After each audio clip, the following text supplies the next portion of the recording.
तर इकडे जालना जिल्ह्यामध्ये सध्या दुष्काळाच्या तीव्र झळा आता सोसाव्या लागतात। जिल्हाभरात दुष्काळाची दाहकता पाहायला मिळते।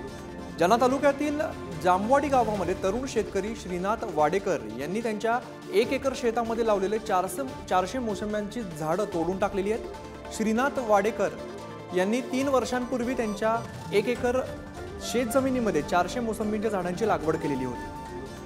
त्यांच्या झाडाला पहिल्यांदाच फळांचा बहर आला होता, मात्र यावर्षी झालेल्या अत्यल्प पावसामुळे पुरेसा पाणी साठा त्यांना मिळालेला नाहीये।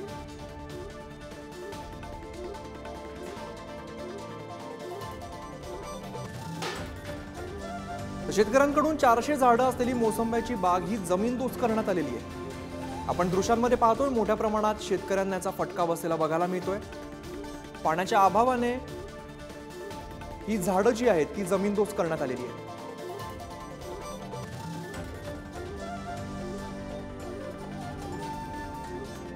Thank you.